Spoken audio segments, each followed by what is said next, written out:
उपस्थित वंदनीय पूज्यपाद स्वामी सर्वभूतानंद जी महाराज, जो हमारे रामकृष्ण मठ एवं मिशन के न्यासी भी है और अध्यक्ष भी है, आज की सभा के वो सभापति हैं।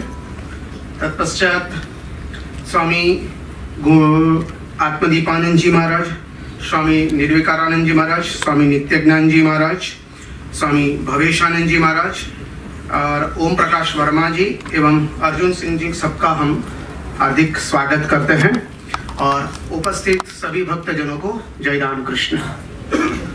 और आज की सभा का ये प्रारंभ करेंगे स्वामी सत्यदेवानंद जी महाराज। उनकी जगह तो गुणाश्रयन जी महाराज जी अपने वक्तव्य को शुरू करेंगे। स्वामी गुणाश्रयन जी महाराज, जो रामकृष्ण मिशन लिमड़ी के अध्यक्ष हैं।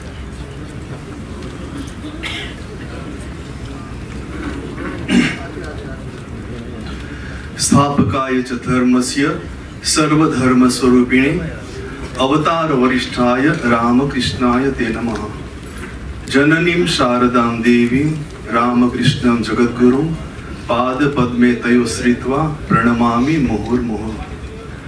नमः श्री यतिराजाय विवेकानंद सूरये सच्चित् सुख स्वरूपाय स्वामी नेतापहारिणे। आज के सभा के सभापति श्रद्धेय स्वामी सर्वभूतानंद जी महाराज के चरणों में प्रणाम। अन्य वक्ता स्वामी जी के चरणों में मेरा प्रणाम और विभिन्न प्रांत से आए भाव प्रचार के प्रतिनिधि भक्त बहनें और भाइयों, आज का चर्चा का विषय role of conveners and joint convener guiding member and ashram under observation. तो संयोजक और संयोजक की भूमिका क्या है। यहाँ पर हिंदी में सेवा केंद्रों तथा आश्रम के रखरखाव हेतु आयोजकों एवं सह आयोजकों की भूमिका। पहले तो ये जो संयोजक है, कन्वीनर, ये सेवा केंद्रों के जो संचालन करने वाले, उसके दोनों के बीच में एक सामंजस्य बना के रखते हैं। कुछ ऐसे पॉइंट्स है जो कि आश्रम संचालक जो होते हैं उसके लिए आश्रम के अलावा बहुत सारे जिम्मेदारियां होती है। इसके बीच में संयोजक और सह संयोजक एक मदद रूप में वो कार्य करते हैं। तो पहले तो जैसे कि आप सब लोग जानते हैं कि हमारे मठ मिशन में अकाउंट्स ठीक से रखना चाहिए, हिसाब ठीक से रखना चाहिए, खर्चा और आवक, ये इसमें पारदर्शिता होना अत्यंत आवश्यक है। कई बार ऐसा होता है और हम भी भारत के विभिन्न राज्यों में ऑब्जर्वर के हिसाब से जाते हैं और हम लोग को भी देखने को मिलता है जैसे कि कई बार ये जो सेवा केंद्र है तो वो लोग हिसाब किताब टाइम टू टाइम ठीक से नहीं रख पाता है किसी भी कारणवश। तो ऐसी परिस्थिति में संयोजक और सह संयोजक का ये रोल है कि टाइम टू टाइम, समय समय पर प्रत्येक सेवा केंद्र आश्रमों का अकाउंट ठीक रखना चाहिए और उसका रिपोर्ट जो है वो संयोजक या तो सह संयोजक को सुपुर्द करना चाहिए।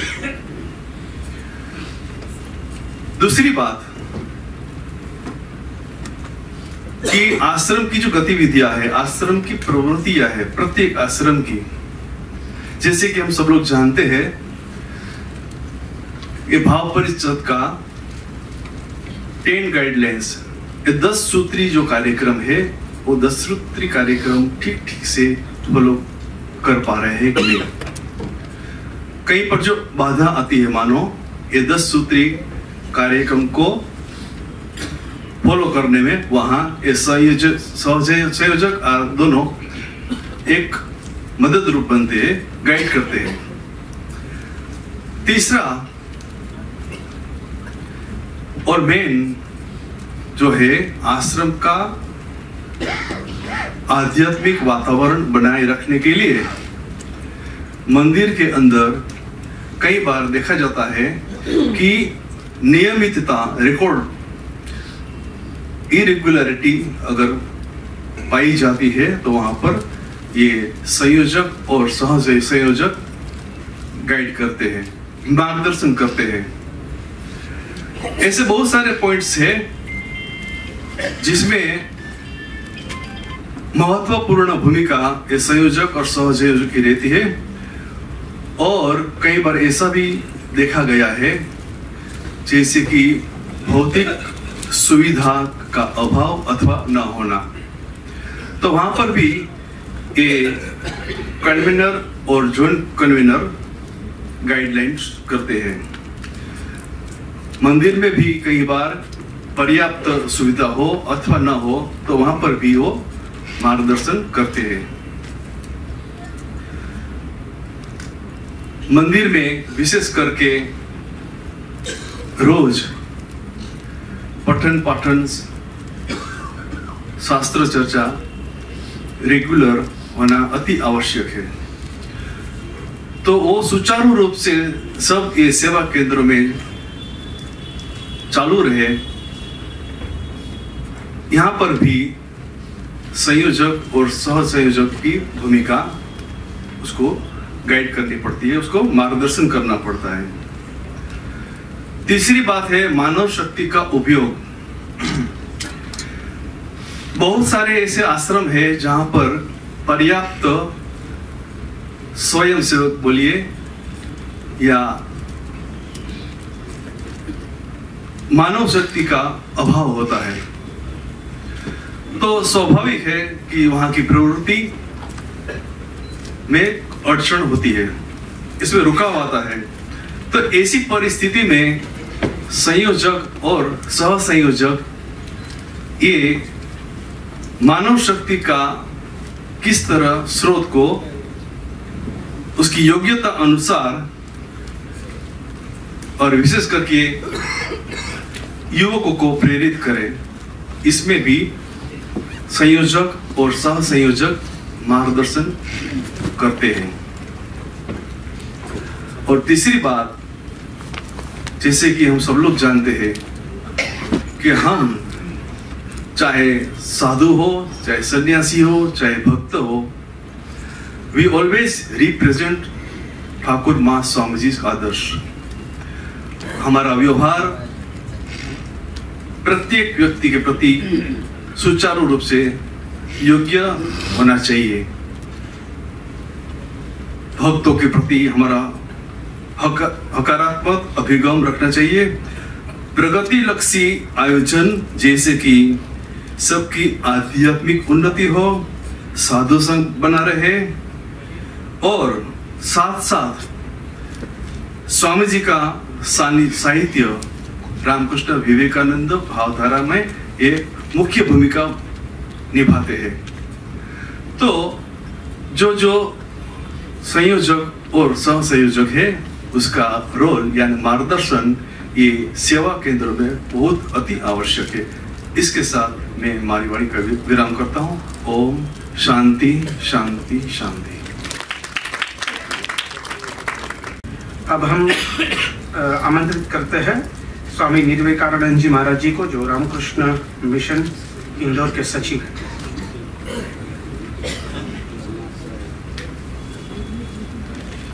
ओम सर्वे भवन्तु सुखिनः, सर्वे सन्तु निरामय, सर्वे भद्राणि पश्यन्तु मा कश्चित् दुःख भाग् भवेत्। आज के सभी स्वामी जी गणों के चरणों में मेरा सादर प्रणाम। यहाँ उपस्थित सभी भक्तों को मेरा सादर सप्रेम नमस्कार। मुझे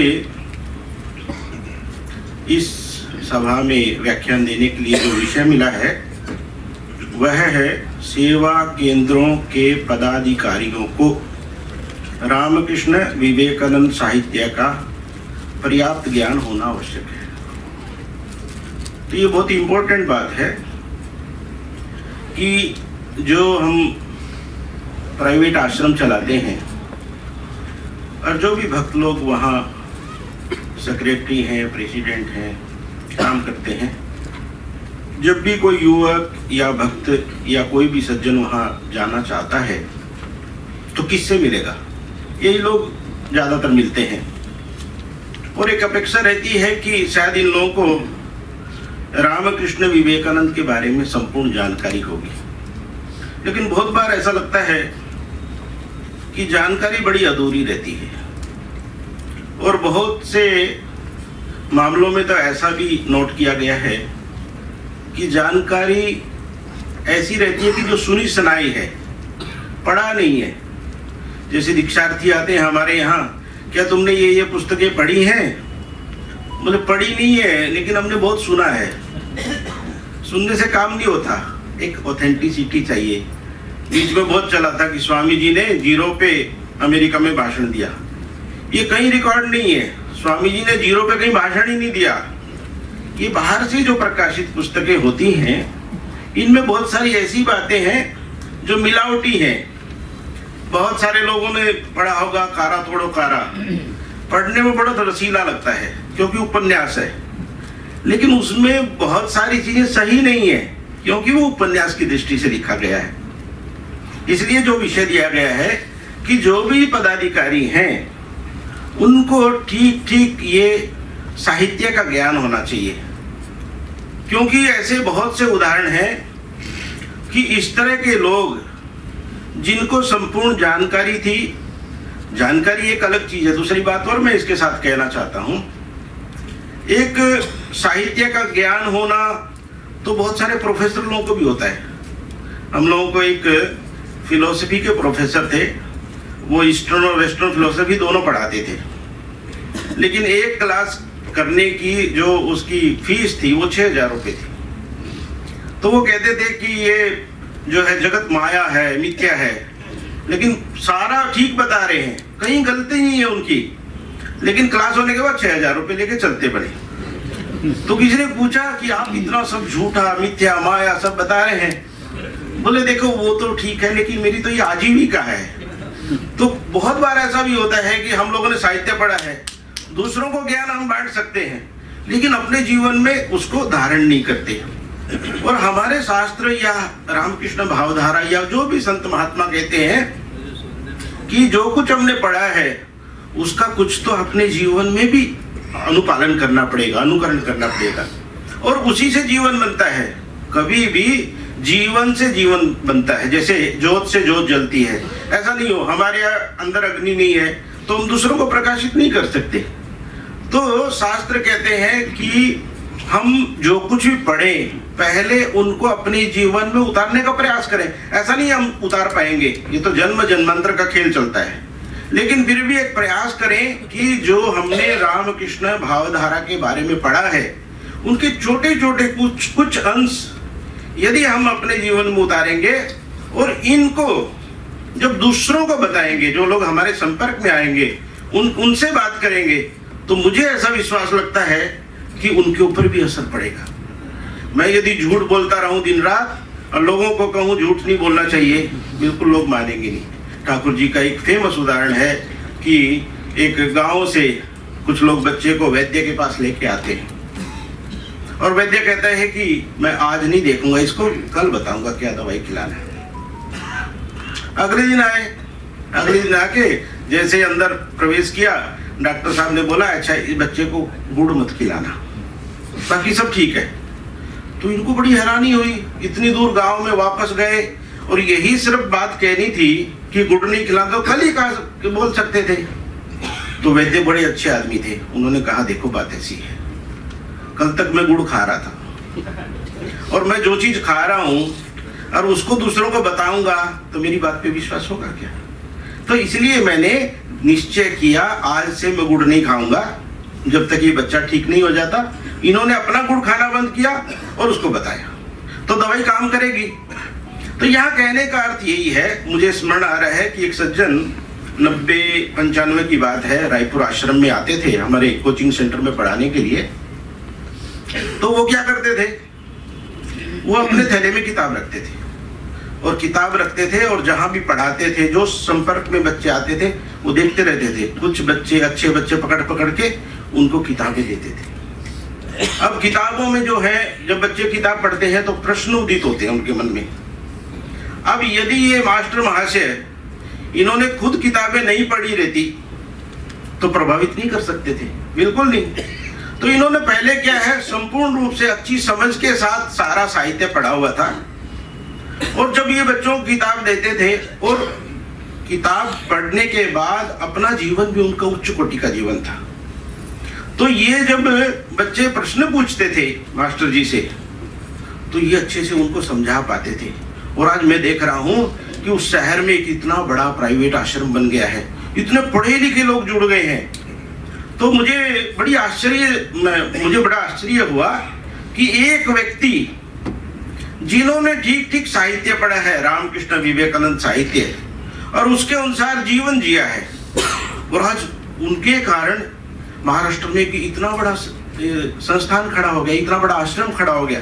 और आज भी वो लोग उन्हीं को याद करते हैं कि गुरुजी तो है उनके दीक्षा गुरुजी, लेकिन पहले गुरुजी ये हैं कि जिन्होंने मार्गदर्शन किया, जिनकी सहायता से हम इस पथ पे चले। तो इसलिए जो भी पदाधिकारीगण हैं प्राइवेट आश्रमों में, हमारे केंद्रों में, तो उनको एक बहुत बड़ी सेवा ये हो जाएगी कि वो विवेकानंद साहित्य को पढ़े और पढ़ने के बाद धीरे धीरे धीरे धीरे उसको अपने जीवन में उतारने का प्रयास करेंगे। ऐसा नहीं एक दिन में हो जाएगा, हमारे जीवन में नहीं हो पा रहा है तो आप लोगों को भी समस्या आएगी, समस्या तो आनी है, लेकिन प्रयास करते करते करते करते हो जाएगा। स्वामी जी ने कहा एक आदमी कोई लक्ष्य नहीं है तो कितनी बार असफल हो जाता है? 1000 बार। लेकिन जिस आदमी के पास कोई लक्ष्य ही नहीं है वो तो हजारों हजारों बार असफल होगा। इसलिए प्रयास हमको क्या करना चाहिए कि ये एक लक्ष्य ले लें, पढ़ाई करें, साहित्य का पठन करें और धीरे धीरे इसी के अनुसार अपने जीवन को ढाल के और दूसरों में भी संक्रमण फैलाएं। ये आध्यात्मिक जीवन संक्रमण की बात है। स्वामी जी ने एक बहुत सुंदर बात कही है, एक लेक्चर है स्वामी जी का, बोले देखो हमारा मन कैसा है, इसमें जो डालते हैं वही बाहर निकलता है। ये पक्की बात है। मैंने अमेरिका देखा नहीं, सुना नहीं, पढ़ा नहीं, मैं अमेरिका के बारे में बात नहीं कर सकता, मैं चिंतन कर सकता हूँ, लेकिन जो मैंने पढ़ा है, जो मैंने सुना है, जो मैंने देखा है, जो मैंने अपने मन में किसी भी माध्यम से डाला है वो बाहर निकल सकता है। तो इसलिए हम जैसा बनना चाहते हैं अपने जीवन में तो वैसा साहित्य पढ़ें, वैसे YouTube देखें, वैसा ही भजन सुने, कीर्तन सुने। तो उस तरह का करते करते करते करते क्या होगा कि हमारे मन में उस तरह के भाव उठने शुरू हो जाएंगे। अब किसी आदमी से 2 मिनट बात करके देखिए, जब बात करते ही पता चल जाएगा कि इसने क्या पढ़ा है, उसके अंदर जो होगा वही बाहर निकल के आएगा। तो मैं ठाकुर माँ स्वामी जी से प्रार्थना करता हूँ कि हम लोगों को सद्बुद्धि दें, जिससे हम इस पथ पे निरंतर अग्रसर होते हुए और पूर्णता को प्राप्त करें। नमस्कार। प्रणाम महाराज जी। अब हम स्वामी नित्यानंद जी महाराज जी को आमंत्रित करते हैं, रामकृष्ण मिशन भोपाल के जो सचिव हैं। रामकृष्णं जगद्गुरुं पादपद्मे तयोः श्रुत्वा प्रणमामि मुहुर्मुहुः। नमः श्री यतिराजाय विवेकानंद सूरये सच्चित् सुख स्वरूपाय स्वामिने तापहार्य। आज की सभा के सभापति परम पूज्यपाद श्रीमद स्वामी सर्वभूतानंद जी महाराज को सर्वप्रथम मैं साष्टांग प्रणाम करता हूँ। मंचस्थ एवं समुपस्थित सभी पूज्य महाराज वृंदों को मेरा सादर प्रणाम। अन्य सन्यासी भाइयों को मेरा नमस्कार। संपूर्ण भारतवर्ष से भाव प्रचार परिषद के विभिन्न सदस्य आश्रमों से आए हुए प्रतिनिधिगण, हम लोग बड़े भाग्यशाली हैं कि भगवान श्री रामकृष्ण देव, मां शारदा और स्वामी विवेकानंद जी के भाव के अनुसार न केवल अपना जीवन गठित कर रहे हैं, बल्कि दूसरों का भी जीवन उसी प्रकार गठित हो, इसके लिए हम प्रयास कर रहे हैं। यह हमारा बड़ा ही सौभाग्य है। मेरा जो विषय निर्धारित किया गया है इस सभा में, स्कूलों और कॉलेजों तक प्रभावी ढंग से पहुंचना क्यों? लड़कों को पकड़ने के लिए। आज हमारी बड़ी समस्या है, न केवल रामकृष्ण मठ और मिशन के केंद्रों में, बल्कि भाव प्रचार के सभी केंद्रों में भी यह कॉमन सामान्य समस्या है कि लड़के नहीं आ रहे हैं, नवयुवक नहीं आ रहे हैं, छात्र नहीं आ रहे हैं। यह बड़ी समस्या है। जब स्वामी विवेकानंद जी से किसी ने पूछा क्या भारत का पुनरुत्थान होगा, तो स्वामी जी ने कहा कि भारत का पुनरुत्थान होगा, किंतु जड़ की शक्ति से नहीं, आत्मा की शक्ति से। विनाश की ध्वजा लेकर नहीं, बल्कि शांति और प्रेम की पताका लेकर। कब? जब हजारों स्त्री पुरुष पवित्रता के शक्ति मंत्र से दीक्षित होकर, भगवान के प्रति अटल विश्वास से शक्तिमान होकर, दीन दुखियों और गरीबों के प्रति सहानुभूति से सिंह के समान साहसी बनकर संपूर्ण भारतवर्ष में सेवा का संदेश, समानता का संदेश, सामाजिक उत्थान का संदेश लेकर विचरण करेंगे। यह है भारत के पुनरुत्थान के बारे में स्वामी जी बताते हैं। और मद्रास में स्वामी जी ने अपने व्याख्यान में कहा था, मैं दीन दुखियों, पद दलित और गरीबों के प्रति अपनी सहानुभूति और प्रेम को तुम्हें थाती के तौर पर समर्पित करता हूं। जाओ इसी सन, जाओ उस पार्थसारथी के मंदिर में उनके सम्मुख जाकर साष्टांग प्रणाम करो और अपने संपूर्ण जीवन की बलि दो उन दीनहीनों के लिए जिनके लिए भगवान जुग जुग में अवतरित होते हैं। और इसके बाद स्वामी जी कहते हैं, दीन दुखियों का दर्द अपने हृदय से अनुभव करो, भगवान के चरणों में अपना हृदय खोल दो, तभी तुम्हें शक्ति, सहायता और उत्साह, जो कुछ हो चाहिए सबसे तुम्हारा हृदय पूर्ण हो जाएगा। और उस शक्ति, सहायता, उत्साह से लेकर के कार्य करो, इस तरह कार्य करो कि भारत का भविष्य तुम्हारे ऊपर निर्भर है। भविष्य की 50 सदियां तुम्हारी ओर ताक रही है। यह स्वामी जी का आह्वान है। लेकिन यह कार्य करेगा कौन? स्वामी जी कहते हैं, मेरी आशा, मेरा विश्वास नवीन पीढ़ी के नवयुवकों पर है। वे सिंह विकिरण के साथ भारत की उन्नति के लिए सभी प्रकार की समस्याओं का निराकरण करेंगे। तो नवयुवक पर ही स्वामी जी निर्भर थे। नवीन भारत का पुनरुत्थान कौन करेगा? नवयुवक। कैसा नवयुवक? स्वामी जी कहते हैं, श्रद्धावान, वीरजवान, तेजस्वी और निष्कपट नवयुवकों की आवश्यकता है। यह कंडीशन, ऐसे गुण संपन्न नवयुवक चाहिए। इसीलिए स्वामी जी आशीर्वाद देते हैं अपने शिष्य शरदचंद्र चक्रवर्ती को। जब आशीर्वाद देते हैं स्वामी जी कहते हैं, वीरजवान भव, श्रद्धावान भव, आत्मज्ञान भव और परहित अपने जीवन का उत्सर्ग। श्रद्धावान होना है, वीरजवान होना है, आत्मज्ञान प्राप्त करना है और दूसरों के लिए अपना जीवन समर्पित करना है। ऐसे युवक स्वामी विवेकानंद जी को चाहिए। और शिक्षा का उद्देश्य यही है।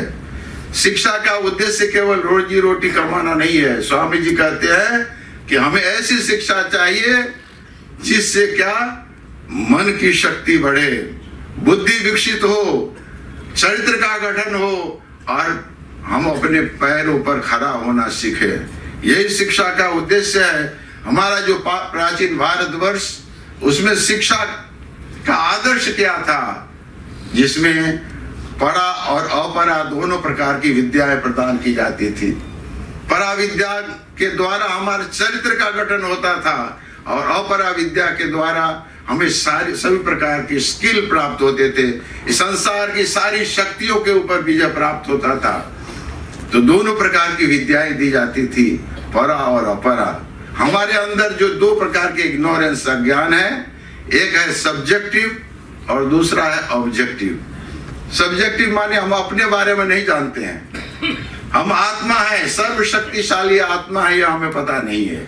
हम तो अपने आप को जरा मरणशील मृत्यु धर्म शरीर मानते हैं, कमजोर मानते हैं, लेकिन हम शरीर नहीं है। हम शरीर के अंदर रहने वाले अनंत शक्तिशाली अजर अमर आत्मा है, इसका ज्ञान नहीं है। सो इग्नोरेंस अबाउट वन सेल्फ, इसको सब्जेक्टिव इग्नोरेंस बोलते हैं। और दूसरा ज्ञान है जगत के बारे में, यह है ऑब्जेक्टिव इग्नोरेंस। तो सब्जेक्टिव इग्नोरेंस और ऑब्जेक्टिव इग्नोरेंस, दोनों इग्नोरेंस को जब हम हटाएंगे तभी हमारी शिक्षा पूर्ण होगी। परा विद्या के द्वारा सब्जेक्टिव इग्नोरेंस हटता है और अपरा विद्या के द्वारा ऑब्जेक्टिव इग्नोरेंस का निराकरण होता है। हमारे चरित्र का गठन होता है और हम इतने सक्षम होते हैं कि हम अपनी सारी सांसारिक समस्याओं का निराकरण कर सके।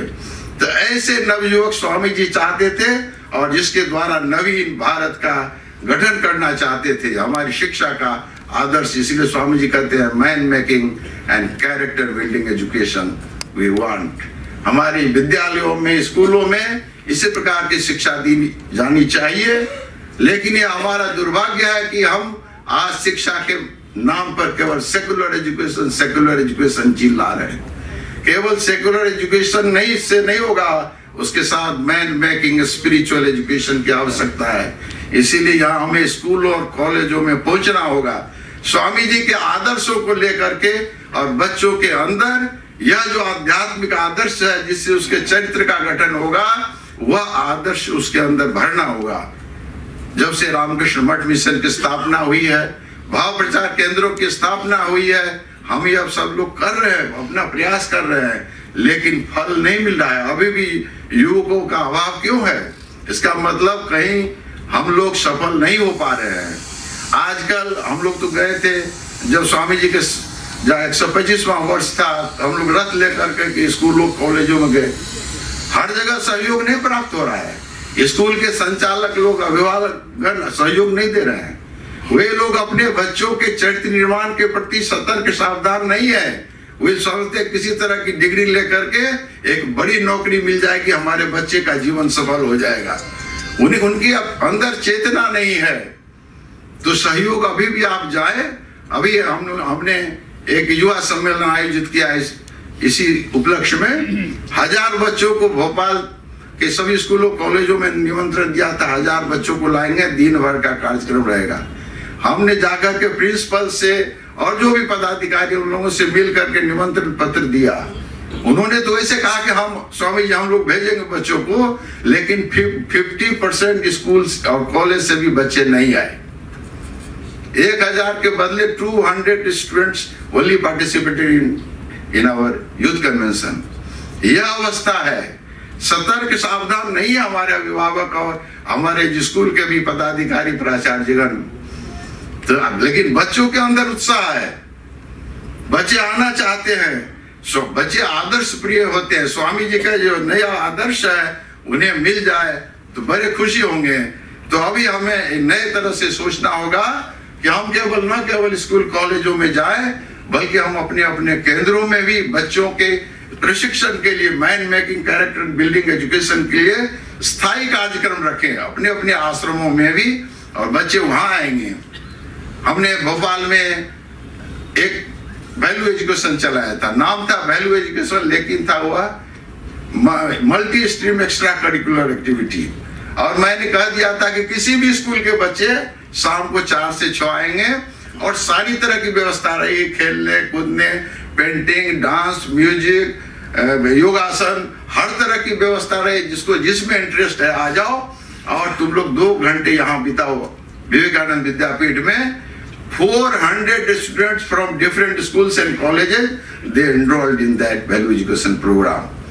तो हम लोग को अब सोचना होगा कि हम अपने अपने केंद्रों में यूथ के लिए, छात्रों के लिए, स्टूडेंट्स के लिए ऐसी सारी व्यवस्थाएं करेंगे जो हम लोग के स्कूल कॉलेजों में जाने की जरूरत नहीं है। जितना संभव हम जाएंगे, लेकिन बच्चों को अपने यहाँ बुला करके उन्हें प्रशिक्षित करेंगे, उन्हें man making, character building education Swami ji जो चाहते थे देंगे, ताकि आश्रम के भी कार्य चलेगा और संपूर्ण विश्व का नहीं, कम से कम भारत का तो पुनरुत्थान होगा ही।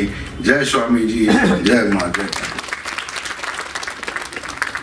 प्रणाम महाराज जी। अब हम आमंत्रित करते हैं पूज्यपाद स्वामी भवेशानंद जी महाराज जी, रामकृष्ण मिशन मुरादाबादी के जो सचिव है।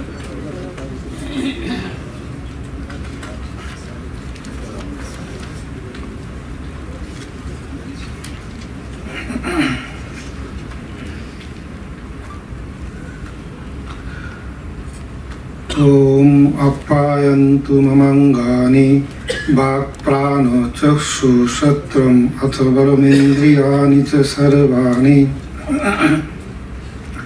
उपनिषद का मंत्र जिसका अर्थ है मेरा शरीर, मेरा हर एक अंग, मन, प्राण सब सुस्वस्थ हो, विकसित हो, जैसे हमारा अंदर जो ब्रह्म भाव, आत्मा भाव, परम भाव को हम लोग उपलब्धि कर सकते हैं। पहले ठाकुर महाराज स्वामी जी को प्रणाम करते हुए हमारा आज के सभा के सभापति परम पूजनीय स्वामी सर्वभूतानंद जी महाराज, मंचासीन और मंच का सामने उपस्थित सभी पूज्य महाराजगण, माताजीगण, भारत का दूर दूरांत से आए हुए सभी भक्त रूपी श्री रामकृष्ण को मैं प्रणाम करता हूँ। मुझको जो विषय दिया गया, युवाओं को रामकृष्ण विवेकानंद आदर्श के और प्रेरित करने का उपाय क्या है। तो पहले महाराज जी बहुत अच्छे से बता दिया मेरा जो वक्तव्य। मैं स्वामी जी का एक तो छोटा एक अंश पाठ करता हूँ। आशिष्ट, धरिष्ठ, बलिष्ठ तथा मेधावी युवक के द्वारा यह कार्य संपन्न होगा। इस प्रकार के हजारों नवयुवक है, उठो जागो, विश्व तुम्हें पुकार रहा है। युवकगण हृदय से उत्साह के अग्नि को जलाकर जागो। आज रामकृष्ण मिशन का 125th एनिवर्सरी उपलक्ष्य में समावेश हुआ है। इसमें नींव जो रखा है भगवान श्री रामकृष्ण 16 युवा के द्वारा। तो श्री रामकृष्ण क्या टेक्निक था और कैसे युवा को आकर्षित करते थे, ये हम लोग श्री रामकृष्ण सीखेंगे। उसके बाद कोशिश करें वो हम लोग अपना जीवन में, अपना आश्रम में कैसे उपयोग कर सकते हैं। तो सबसे पहले श्री रामकृष्ण जीवन का लक्ष्य को ठीक कर लिया। जीवन का हर एक मानव का जीवन का क्या लक्ष्य है, ईश्वर लाभ मनुष्य जीवन का उद्देश्य है, साथ ही साथ जगत का, समाज का सेवा करना है। भारत तथा पूरा मानव जाति का आध्यात्मिक जागरण, आध्यात्मिक उत्थान के लिए उनका आगमन हुआ था। तो इसके लिए कौन योग्य है, कौन करेगा? तो इसके लिए श्री रामकृष्ण खुद साधना किए, साधना के उपलब्धि किया है, अपना जीवन से जीवन का जो अनुभव है देखा है। जो शुद्ध और सत्य सात्विक जो जुआ चाहिए, जो स्वामी जी अभी बताया, जब उपनिषद में जो मंत्र भी हम लोग पाठ किया है, ऐसे ही चाहिए। स्वामी जी ठाकुर का बात अनुसार झूठा फल ठाकुर को, भगवान को हम लोग ऑफर नहीं कर सकते हैं, इसलिए ऐसा जुआ चाहिए। तो अभी युवा का क्यों आएगा उन लोग का जरूर, उन लोग का जो सबका अपना अपना जीवन का गोल है, विजन है, चाह है, मांग है, उसके साथ नहीं होगा तो नहीं आएंगे। तो इसके लिए क्या है, हम लोग उनका जो समस्या है, उनका जो उनका सोचना है, समझना है। जैसे श्री रामकृष्ण जो भी देखता है, जो जिनका जो बच्चे लोग जो आएंगे, आने का किराया नहीं मिलेगा, इसे आना जाने का किराया देते थे, अच्छा प्यार करते थे, अच्छा मिठाई जो है सबसे बच्चे जुआ के लिए अच्छा मिठाई रख देते थे। और जुआ को जो बुलाते थे तो दूसरा भी जुआ सिमिलर माइंडेड जो है, सिमिलर माइंडेड जुआ को बताते तुम उनको नरेंद्र मोदी इतना बुद्धिमान है, इतना विद्वान है, अच्छा गाना गाते हैं, ऐसा है, उनको सब मिलो अपन में आपस में का बॉन्डिंग करते थे। और जब भी श्री रामकृष्ण देव शहर में कोई जगह गए तब बुलाते थे। वो लोग का कोई समय नहीं आए हैं तभी उन लोग को फिर बीच में पुकारते, तुम लोग नहीं आए, तुम मेरे पास आ जाओ। और रात में बिताने के लिए भी, मतलब दक्षिणेश्वर में बिताने के लिए उन्होंने बताया तुम रात में भी रुको। एवं उन लोग का जो नौकरी नहीं है, इसका नरेंद्रनाथ को देखता है, उसका नौकरी के लिए भी कोशिश कर रहे। तो नरेंद्र बताया, अरे क्यों रे, मैं तुम्हारे लिए घर घर में जाके भिक्षा भी मांग सकता हूँ। तो ये जो चीज जेन्युइनली उन लोग को, युवा लोग को प्यार करना, उनका इमीडिएट जो नीड है, इमीडिएट नीड को सॉल्व करने के लिए कोशिश करते थे। और महसूस किया जो एक काम अंदर से फील करते थे कि एक काम युवा छोड़ के नहीं होगा। इसके लिए खुटी का ऊपर में जाके तुम लोग তোরা কে কোথায় আছিস आए, তোদের ना देखे थकते बच्चे, तुम लोग कौन कहाँ पे है, आ जाओ, तुम लोग को नहीं देख के मैं नहीं रह सकता हूँ।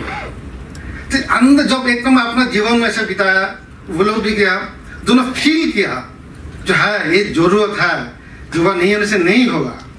और उसके बाद उन लोग को आकर्षण करने के लिए क्या कैसा हो सकता है, प्रैक्टिकल उपाय भी बताया। और उसके बाद उन लोग को मोल्डिंग करने के लिए, उनका जीवन को अच्छा बनाने के लिए बहुत समय वो उनको बिताते थे, मजा भी करते थे, पिकनिक आदि का भी ऑर्गेनाइज करते थे। काशीपुर में देखता है जब शरीर खराब हो, सेवा कार्य वो लोग पिकनिक किया, जिसके लेकर जो गृहस्थ हो तो बहुत पैसा खर्च हो गया, उन लोग गुस्सा भी हो गया, आपस में झगड़ा भी हुआ। तो श्री राम तो बताया युवा का पक्ष ही लिया है, तो वो लोग युवा है, लोग खाएगा पिए थोड़ा मजा करेगा, ये भी करना चाहिए। एकदम नीरस आध्यात्मिकता धर्म एकदम नीरस नहीं होना चाहिए। एवं हम लोग का ये जो श्री राम कृष्ण देव का जीवन में जो देखते हैं, इसके साथ कितना अच्छा टीम बनाया। तो नरेंद्र तो संपल आदमी को पहचाना, तो नरेंद्र का शक्ति है, नरेंद्र को लीडर बनाया। और लीडर का क्या गुण है, कैसे दूसरा को लेना है, ऑर्गेनाइज कर, उनको उपदेश देते थे, देखो उन लोग को मदद करो, उन लोग फिर घर में मत जाए, उन लोग ऐसे उन लोग गाइड करना है तुमको। और दूसरा लोग को बोलते थे प्रेमानंद जी को, अरे देखो नरेंद्र तुमका लीडर है, नरेंद्र जो बोलना सुनना है, और नरेंद्र दादा ईश्वर बेटी है, ऐसा सब तो सिद्धवंदन से आए हैं, उनका ये गुण है करके आपस में एक तो बॉन्डिंग बनाए।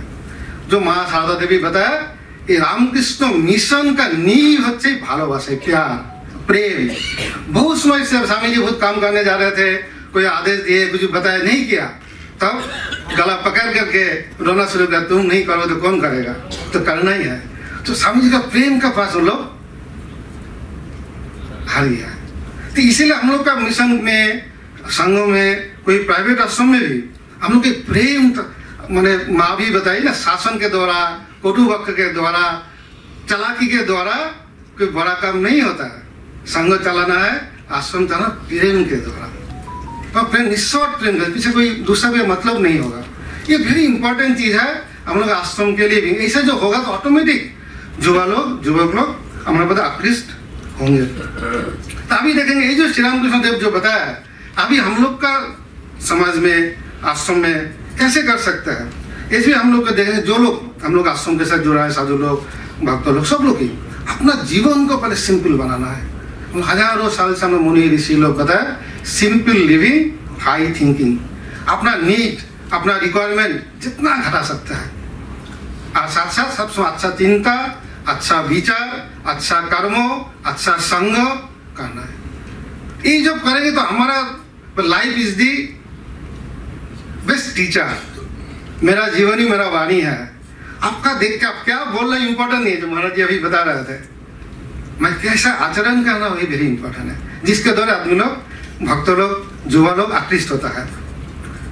और साथ ही साथ जो युवा लोग का जो इमीडिएट जो बताया, युवा लोग क्या इमीडिएट नीड, क्या नीड है, हम लोग युवा को क्लासीफाइड कर सकते हैं। श्री राम कृष्ण देव के देखे बहुत युवा आया है, नरेंद्र को 100 उपदेश देते थे, और दूसरे बोले जाओ तुम लोग बगान बाड़ी देखो, गंगा घाट में देखो। तो नरेंद्र पूछा, आप उसको इतना प्यार करता है, उन लोग को क्यों नहीं करता है? वो जा रहे उन लोग का अभी तो समय नहीं हुआ, कामना आवास बहुत है। तो इसके लिए हम लोग का भी कौन युवा कैसे उसका आधार पर उसको ट्रेनिंग, गाइड, काउंसलिंग करना है। हम लोग देखते लगभग 4 कैटेगरी में हम लोग को डिवाइड कर सकता है। स्टूडेंट हम लोग पास जाता है, एक तो युवा मतलब 18 to 40 मान के चलिए, एक बच्चे जो स्टूडेंट है, जो कॉलेज यूनिवर्सिटी में स्कूल में पढ़ रहा है, एक बच्चे अनएम्प्लॉयड एडुकेटेड यूथ, नौकरी नहीं मिला है, एक बच्चे एम्प्लॉयड है, एम्प्लॉयड एडुकेटेड यूथ। और एक तो है जो लेस एजुकेटेड है, रूरल लेवल में, स्लम लेवल में लेस एजुकेटेड यूथ। तो एजुकेटेड जो स्टूडेंट है, स्टूडेंट को उनका लिए जरूरत है। तो स्वामी जी के विचार बता, तुम स्वामी जी को अच्छे से पढ़ोगे, स्वास्थ्य को अच्छा बनाओगे, मन अगर तुम्हारा एकाग्र होगा, बुद्धि अगर तीक्ष्ण होगा, हृदय में अगर बल होगा, तो जो चीज पढ़े स्वामी जी बताए, स्टूडेंट अच्छा स्टूडेंट बनेगा, टीचर अच्छा टीचर बनेगा, वकील अच्छा वकील बनेगा, और जो फील्ड में जाएगा वो फील्ड में सक्सेसफुल होगा। क्योंकि कोई भी सक्सेसफुल यही चीजें तो चाहिए, शरीर चाहिए, मन चाहिए, बुद्धि चाहिए, दिल चाहिए। Swami ji 3H formula, hand, head and heart. तो तीनों अगर अच्छा स्वास्थ्य होगा तो जिंदगी तो स्काई इज द लिमिट। जो जहाँ पर टीचर अच्छा टीचर, प्लेयर अच्छा प्लेयर, म्यूजिशियन अच्छा म्यूजिशियन, जो जहाँ पे जाएगा। ये चीज अगर अपना जीवन में एवं बच्चे लोग का ज्यादा स्टूडेंट ज्यादा समझे, इसलिए स्वामी जी का तुम्हें पढ़ना चाहिए कि शक्ति आएगा, साहस आएगा, टेंशन स्ट्रेस घट जाएगा। सबको मुझे लगता है कि स्वामी जी का फोटो अगर देना है या खरीदना है तो अपना घर के सामने, घर में जहाँ भी पढ़ो स्वामी जी का फोटो जरूर रखो। जब भी तुम्हारा टेंशन है, स्ट्रेस है, कुछ भी, स्वामी जी का फोटो देखो। स्वामी देखने से देखो ऊर्जा आता है। बहुत आदमी का जीवन में परिवर्तन हुआ, ये सबका जानता है। स्वामी जी का किताब कम से कम सबका जो हाथ में रहे, 5 मिनट करके भी स्वामी जी किताब पढ़ना है। उसमें स्वामी जी बता देगा उनको क्या करना है क्या नहीं करना है। रेगुलर स्वामी जी का किताब पढ़ने का आदत बनाना, और स्वामी जी का फोटो रखना, और कुछ भी सेवामूलक काम के साथ जोड़ना है। हम लोग मान लो कोई जुआ स्वामी जी के पास आए, स्वामी जी मैं दरवाजा बंद करके मैं ध्यान करता हूँ, इनमें ध्यान नहीं हो रहा है। स्वामी जी बताते पहले दरवाजा खिड़की खोल दो, तो चारों तरफ जो गरीब है, दरिद्र है, उनको सेवा करो। सेवा के द्वारा चित्त शुद्धि होगा, चित्त शुद्धि होने जब बैठोगे तो हम तो ध्यान कर पाओगे। आपके सेवा धर्मो, सेवा जो युग का धर्म है। इसे 3 चीज वेरी इंपॉर्टेंट। स्वामी जी का किताब रेगुलर पढ़ना, स्वामी जी का फोटो के सामने 5-7 मिनट 10 मिनट बैठना, आपको सेवामूलक कोई काम कर जोड़ना। हम लोग को भी योगा के लिए थोड़ा समय भी बिता देना चाहिए। जो अभी सेम चीज है, कोई बच्चा पढ़ाई के लिए किताब चाहिए, कोई दूसरा कोई हेल्प चाहिए, कोई गाइड, फिर टीचर कोचिंग से चाहिए। ये भी हर एक सेवा संघ के, हर एक शास्त्र में इसका तो फांड भी रखना चाहिए। अब बहुत सा फांड नहीं करके भी आप लोग भी दूसरा को स्पॉन्सर भी, बहुत ही भक्त है जो उसको दूसरा को स्पॉन्सर भी कर सकते हैं। इसके द्वारा भी उनका परिवर्तन आ सकते हैं। स्टडी सर्कल, जहाँ पे जो जैसा जरूरत होता है बच्चे लोग का, उनके इमीडिएट नीड देखना है। आश्रम में आने के लिए एक अच्छा माहौल रखना है, उनका आने से उनका रिकॉग्निशन देना है। कोई पब्लिक फोरम में किसी में लेक्चर स्पीच देने के लिए, कुछ भी देने के लिए, बच्चे का दूसरा जो आदमी आया है अच्छा इंट्रोड्यूस कर देना है। उनको भी रिकॉग्निशन भी मिलना चाहिए, सम्मान भी मिलना चाहिए, प्यार भी मिलना चाहिए। तो आप देखेंगे जब मेरा जरूर इसका होगा बी एंड मेक। हम लोग को भी, कार्यकर्ता लोग को भी इसलिए तैयारी होना है, खुद को साथ साथ दूसरों को भी मदद करने के लिए, युवा को भी प्रेरित करने की कोशिश करने, तभी सक्सेसफुल होगा। सबको बहुत बहुत धन्यवाद, नमस्कार। प्रणाम महाराज जी। अब हम आमंत्रित करते हैं रामकृष्ण मिशन पोरबंदर के सचिव पूज्यपाद स्वामी आत्मदीपानंद जी महाराज जी को, वो अपना वक्तव्य रखेंगे। श्री यतिराजाय विवेकानंद सूरय सच्चित सुख स्वरूपाय स्वामिने तापहारिने परम पूज्य स्वामी सर्वभूतानंद जी महाराज, आज के सेशन के सभापति, उपस्थित मेरे सर्व सन्यासी भाई, सबको जो बड़े हैं उसको प्रणाम, छोटे को मेरा प्यार, और सर्व भारतीय रामकृष्ण शारदा विवेकानंद भाव प्रचार के जो मेंबर सब आए हैं आज के दिन में। भजनानंद जी बताया तो मैं ही शुरू कर देता हूँ, तो बहुत अच्छा है। आज मुझे बात करने का है कि हमारा जो सेवा केंद्र है, 2 चीज में बात करने, एक तो आध्यात्मिक प्रवचन और दूसरा है विवेकानंद पुस्तक बेचने का महत्व। कहाँ आध्यात्मिक प्रवचन का पुस्तक बेचने, कैसे जोड़ेंगे इसको? मगर जुड़ा हुआ है, आप लोग भी सोच सकते हैं। अभी देखिए, आध्यात्मिक प्रवचन देने के लिए तो आपको पढ़ना पड़ेगा। अभी क्या है, कोई किसी को इंस्पायर करना है, फिर भी आपको पढ़ना पड़ेगा। तो पढ़ने के लिए आपको पॉकेट खाली करना पड़ेगा। तो बात यह है, हमारे मठ मिशन के तो सब केंद्र में किताब की दुकानें रहती है, मगर बहुत जगह जो सेवा केंद्र है उसमें नहीं रहती है।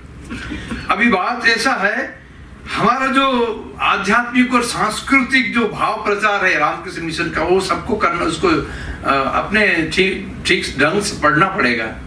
अभी मैं हमारा बात करेंगे तो हम किताब पढ़ते थे, मगर अब तब छोटे थे। जब हमने स्वामी जी लोगों का प्रवचन सुना, अभी भी मुझे याद है राजकोट में जब प्रवचन हुआ था, स्वामी सत्यरूपानंद जी ने बहुत अच्छा प्रवचन दिया था और उत्साह, हम सब युवक थे और सत्यरूपानंद जी को तो आप सबने देखा है, युवक को उत्साहित कर देते थे। तो हमको लगा अच्छा, तो इतना सब पढ़ा है। वो कहते हैं स्वामी जी ने बताया है कि इस जीवन का एक जीवन दे दो मेरे लिए, स्वामी जी बताया है। और किताब में तो पढ़े हैं, मगर एक अच्छे स्वामी जी के पास से जब सुनते हैं तो उसका जो फोर्स हमको बहुत अच्छा लगता है। तो हमने उस समय डिसाइड किया, ठीक है, हम रामकृष्ण मिशन में सन्यासी होंगे। ये मैं 9-10 कक्षा या ऐसा कुछ बात करता हूँ। उसके बाद भी उनको सुना था। हम जाते थे केंद्र में, स्वामी जी लोग आते थे, प्रवचन देते थे। अभी दूसरी बात एक है कि कभी कभी स्वामी जी लोग आपके केंद्र में प्रवचन नहीं दे सकते। अभी जैसे तिथि पूजा में हम लोग का भी काम रहता है, तो आप लोग बोलते क्या करें, अरे आप लोग खुद पढ़ो भाई, charity begins from the home. आप लोगों को रामकृष्ण, विवेकानंद, शारदा साहित्य उतना तो पढ़िए, वेदांत वेदांत ठीक है, अभी मत पढ़ी, जरूरत नहीं है, वो दूसरे को कंफ्यूजन कर देंगे। फिर कम से कम ठाकुर माँ स्वामी जी का तो पढ़ना ही पड़ेगा। दूसरा क्या है, अभी समय बहुत कम है हम लोगों के पास, क्योंकि हम लोगों को इंस्टा में रहना है, FB में रहना है, व्हाट्सएप में रहना है, समय बहुत कम है। तो ठाकुर जी कथामृत में कहते थे ये युग में बुखार हुआ, बहुत बड़े रोग हुए, तो अभी बड़े बड़े चूर्ण खाने का समय नहीं है, तो क्या करना है, डी गुप्त का फीवर मिक्सचर। तो ठाकुर ने खुद एक दे दिया हमको, एम गुप्त का फीवर मिक्सचर। और एम गुप्त कौन है, महेंद्रनाथ गुप्त, उसका फीवर मिक्सचर है रामकृष्ण कथामृत। अरे कम से कम कथामृत तो अच्छी तरह पढ़ेंगे हम लोग, तो हम कम से कम वो कथामृत से हम लोग दूसरे को ठीक कर देंगे। इसलिए हम लोग रामकृष्ण मठ मिशन के जो स्वामी जी हैं, आप किसी को पूछेंगे, अच्छा तुम कैसे आए हो, एक्चुअली मेरा भी अनुभव हुआ है। अभी हमारे स्वामी जी है उनको हम वॉलंटियर थे, तो पूछते थे महाराज आप कौन सी किताब पढ़ के साधु हुए, तो बोले, एक जन बोले हम कथामृत पढ़ के साधु हैं, एक जन बोले हम तो भाई स्वामी जी का कोलंबो टू अल्मोड़ा पढ़ के साधु हुए। तो हर एक किताब का अपना एक महत्व है। तो आध्यात्मिक प्रवचन कितना इंपॉर्टेंट है हमारे, खास करके सेवा केंद्रों में। हम लोग के केंद्रों में तो हम लोग करते ही हैं, मगर सेवा केंद्रों में ये नियमित करना का बहुत जरूरी है। और हो सकता है कि ठाकुर माँ स्वामी जी की जब तिथि पूजा आप आयोजन करते हैं, तब जैसे हम लोग जब गांव में थे तो उस समय के जो प्रचारक वगैरह थे हमारे केंद्र के, तो उस समय बुलाते थे, स्वामी जी लोग को बुलाते थे। सभी स्वामी जी नहीं आए तो खुद लोग भी बोलते थे, इसमें एक दिन यहाँ बैठे तो उनके वो भी अच्छा पढ़ते थे।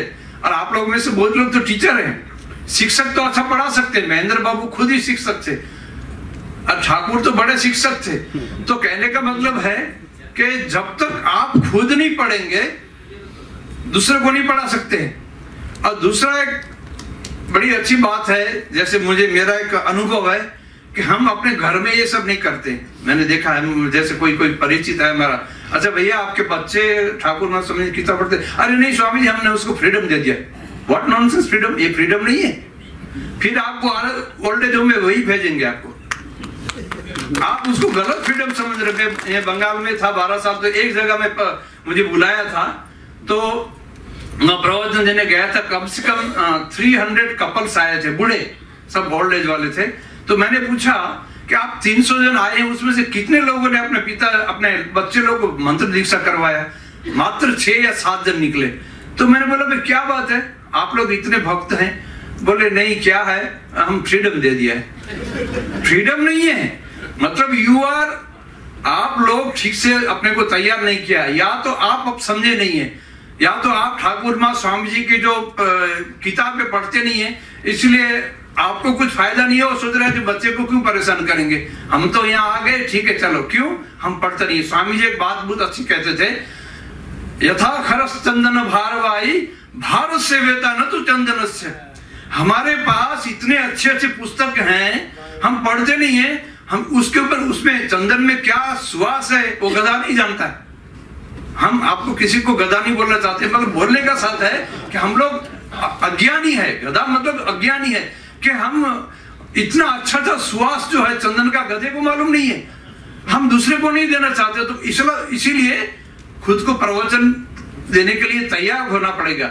जो सचिव है, जो सेक्रेटरी है, आप पढ़िए, आप पढ़ेंगे तो ऐसा कुछ बहुत कठिन नहीं है, पढ़ने से आप बोल ही सकते हैं। और दूसरा है कि हमारे हर एक प्रचार केंद्र में किताब जो है, हमारा पुस्तक विक्रय केंद्र एक समय में खुलना चाहिए।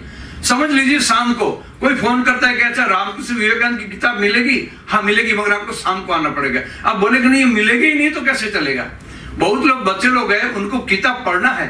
दूसरा है जैसे 12 जनवरी, आप कैसे भी करके 12 जनवरी को यूथ प्रोग्राम करना है, बच्चे लोग को शक्तिदायी विचार एक किताब देना है। हमारे एक स्वामी जी तो अपने जो प्रणामी देते हैं भक्त लोग, तो उसका वही खर्च करते, शक्तिदायी विचार देते, तो किसमें तो शक्ति आएगी भैया, तो वही शक्तिदायी विचार ही प्रचार करते जाते, स्वामी जी लोग पहचानते हैं। तो कहने का मतलब ये है कि विक्रय केंद्र की बहुत जरूरत है और उसको खुलना भी चाहिए। कुछ कुछ जगह तो खुलते भी नहीं है, तिथि पूजा में है, फिर दूसरा स्कूल कॉलेज में जाना पड़ेगा और वहां जाके अच्छा 10% डिस्काउंट, तो आप बोलेंगे फंड कहां से आएगा? अभी जो पब्लिकेशन सेंटर है ना, वो लोग सब आपको 10% डिस्काउंट तो देते ही हैं। आप जितना बेचेंगे, हमारे निखिलेश स्वामी जी तो बोल दिए अरे भाई बच्चों को भेजो, हम 10% डिस्काउंट दे रहे हैं, जरूरत पड़ेगा तो 15% दे देंगे, मगर जब तक पढ़ोगे नहीं तो if you be and make, हमें नहीं बनेंगे तो दूसरे को कैसे बनाएंगे?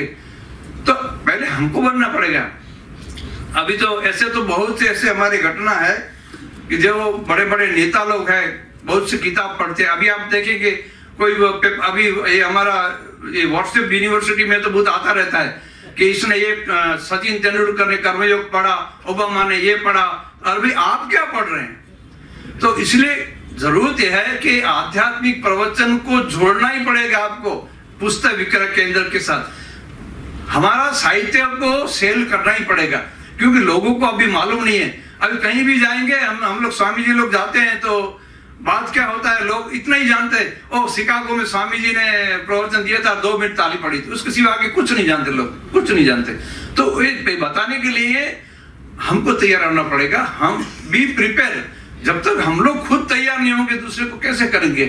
तो मुझे लगता है ये आज जो भाव प्रचार सम्मेलन हुआ है, कन्वेंशन हमारा यहाँ हुआ है, तो कम से कम हम लोग यहाँ जो बैठे हैं तो इतना तो डिसाइड कर सकते हैं कि आज से हम लोग कुछ नहीं तो कथामृत अच्छी तरह पढ़ेंगे और उसका एक क्लास लेंगे, बच्चे लोग को भी पढ़ाएंगे, पुस्तक विक्रय केंद्र खोलेंगे और कहीं से भी थोड़ा डोनेशन तो आजकल मिलता रहता है, कोशिश करने से 10% डिस्काउंट देंगे स्कूलों में, तो ये दोनों एक साथ जुड़ जाएंगे। और मुझे लगता है हमारे पास ये जो अभी इतना प्रॉब्लम शुरू हुआ कि युवक नहीं आ रहे हैं, युवक भी आने लगेंगे। युवकों को जैसे हमारे महाराज बताया थोड़ा रसगुल्ले खिलाना पड़ेगा, तो खिलाइए और शक्तिदायी विचार भी दीजिए, तो युवक जरूर आएंगे। हम लोग भी युवक ही थे, हम लोग आश्रम में ऐसे ही नहीं आए थे, स्वामी जी लोग बहुत प्यार करते थे, इसलिए हम लोग आए हैं। हमारे जो प्राइवेट आश्रम में हम थे, एफिलेटेड नॉन एफिलेटेड आश्रम, वहाँ के जो प्रेसिडेंट सेक्रेटरी हमको बहुत प्यार करते थे, इसलिए हम लोग वहाँ जाते थे। तो यही चीज अभी करना है, बस समय भी हो रहा है, तो मैं मेरी वाणी को यहाँ विराम दूंगा। ओम शांति शांति शांति। प्रणाम महाराज जी। अब हम आमंत्रित करते हैं श्री ओम प्रकाश वर्मा जी को, डॉक्टर ओम प्रकाश वर्मा जी को, जो अध्यक्ष है विवेकानंद विद्यापीठ रायपुर से, वो अपना मंतव्य रखें।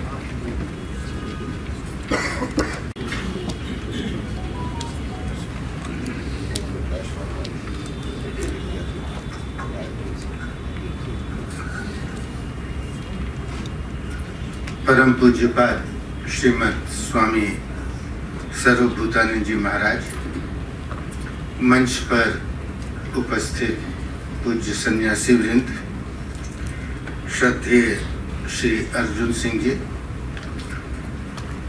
सभा में बैठे हुए पूज्य सन्यासी वृंद तथा रामकृष्ण भक्त परिवार, मेरा जो विषय मुझको दिया गया है वह है समर्पित भक्तों की भाव प्रचार कार्यक्रम में भूमिका। भाव प्रचार से अर्थ तो आप समझ रहे हैं। भाव प्रचार का यहाँ पर अर्थ है भगवान श्री रामकृष्ण देव के भाव का प्रचार। प्रश्न उठता है कि भगवान श्री रामकृष्ण देव का भाव क्या था। भगवान श्री रामकृष्ण देव ने अपने 50 वर्षों के अल्पकालिक जीवन में अनेक उच्चतम आध्यात्मिक सिद्धांतों, आदर्शों और मूल्यों की स्थापना की थी। उन्हीं के समुच्चय रूप को हम श्री रामकृष्ण भाव कह सकते हैं। भगवान श्री रामकृष्ण देव ने ईश्वर के अतिरिक्त किसी वस्तु की कामना नहीं की थी। किसी वस्तु का चिंतन उन्होंने नहीं किया था। ईश्वर को देखना, ईश्वर को पाना, ईश्वर से वार्तालाप करना, ईश्वर के साथ एकाकार हो जाना, यही उनके जीवन की सबसे प्रमुख अभिलाषा थी। ईश्वर के साथ उनका तादात्म्य भाव तो इतना गहरा हो गया था कि वे कल्पना भी नहीं कर सकते थे कि ईश्वर से पृथक उनका कोई अस्तित्व है। उनकी सत्यनिष्ठा इतनी दृढ़ हो गई थी कि भूल से भी सत्य पथ से विचलन उनके द्वारा संभव नहीं था। सत्य, अस्तेय, त्याग, वैराग्य, पवित्रता, ईश्वर दर्शन हेतु व्याकुलता, सर्व धर्म समन्वय, नारी सम्मान, सर्वत्र ईश्वर दर्शन की वृत्ति और फिर शिव भाव से जीव सेवा, ये सभी भाव एक साथ उनके जीवन में एकाकार हो गए थे। और इन सभी भावों के समुच्चय स्वरूप को हम श्री रामकृष्ण भाव कह सकते हैं। और यह भाव श्री रामकृष्ण देव को सहजता से प्राप्त नहीं हुई। उसके लिए उन्हें दीर्घकालिक साधना और व्याकुलता की स्थिति से गुजरना पड़ा था।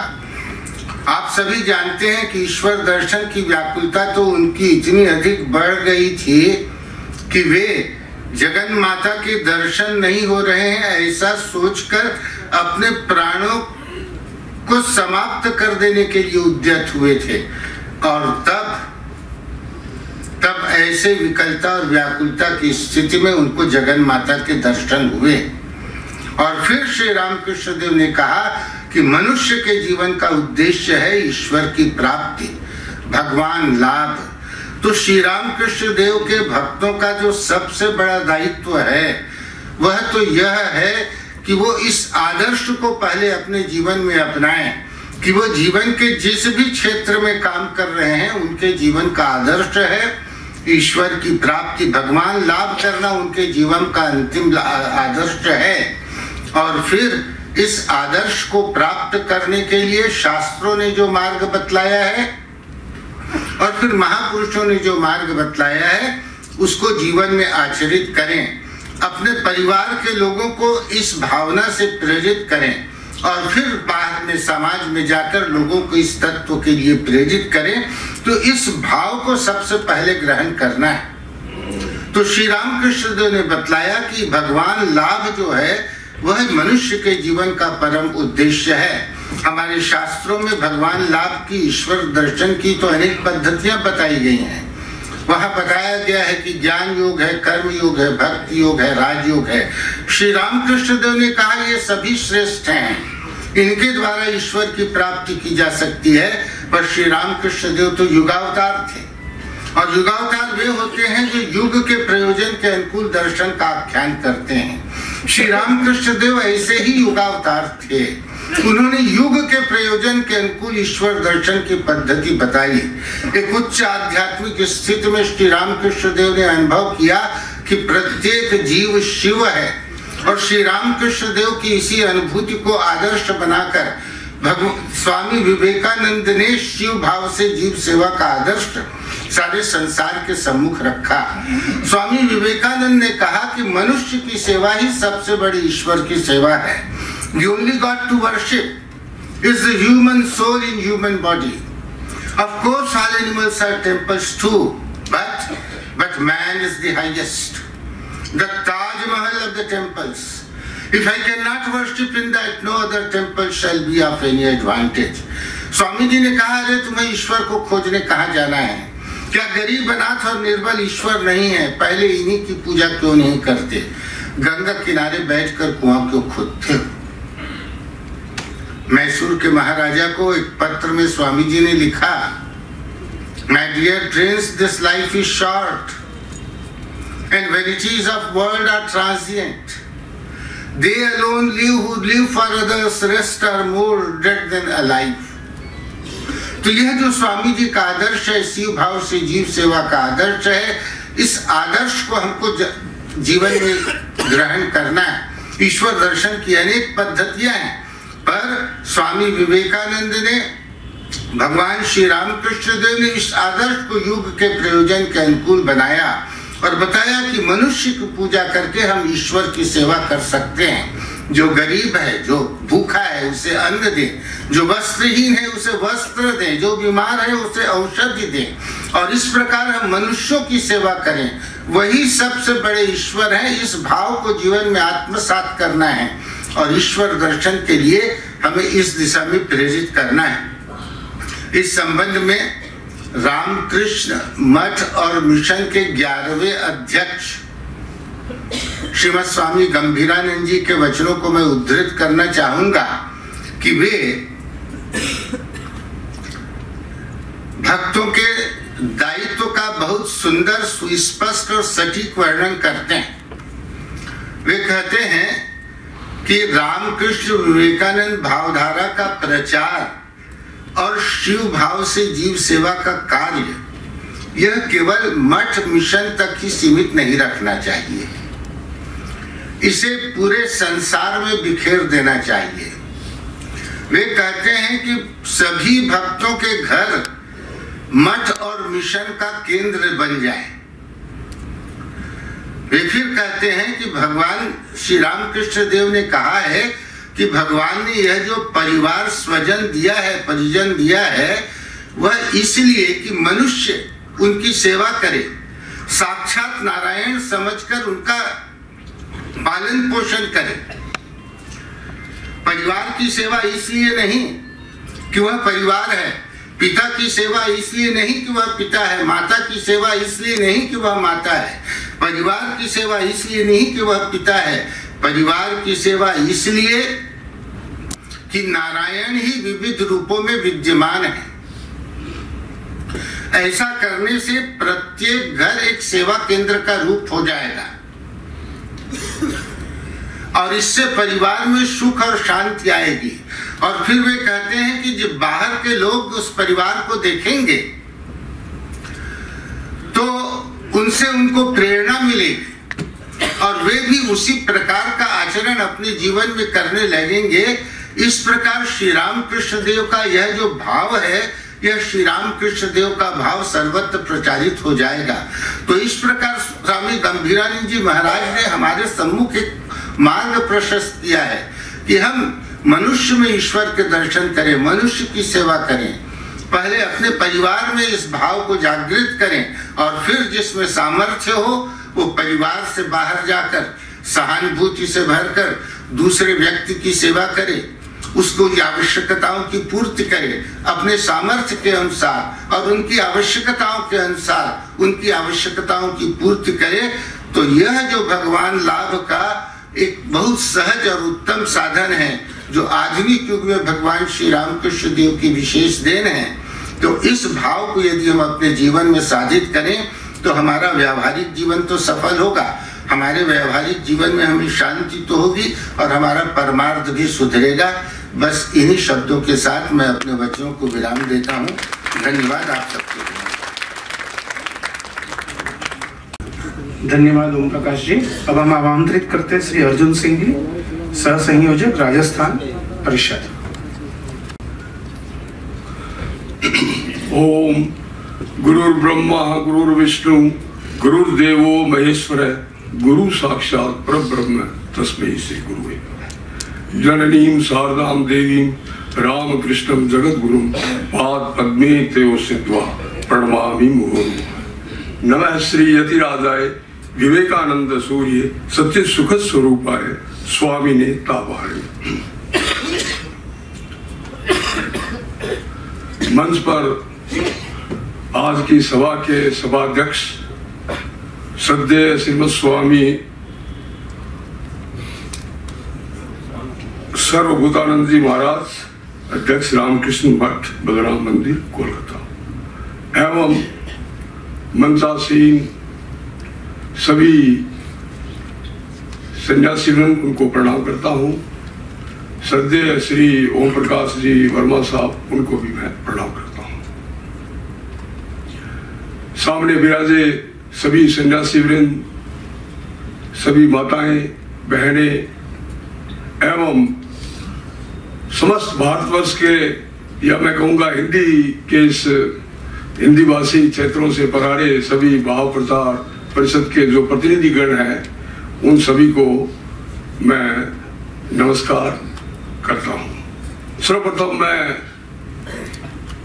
रामकृष्ण मठ मिशन को धन्यवाद देता हूँ कि मुझे आज के इस अवसर पर बोलने का मौका दिया और आपके साथ में अपने विचार को साझा करने का एक अवसर दिया। मेरा विषय जो अभी बताया गया है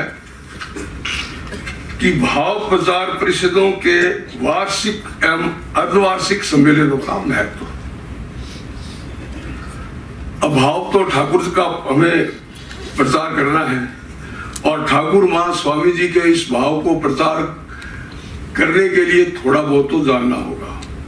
वैसे तो खुद रामकृष्ण देव जी ने अपने समय में ही कह दिया था, जब साधनाएं की थी तो कुछ उनके भक्त लोग कर रहे थे, उससे पूर्व में एक सभा में भी उनको अवतार वरिष्ठ बता दिया था। आप सभी प्रबुद्ध जो हैं भक्त हैं, आपने जरूर पढ़ा होगा कि न तो हमारे जैसे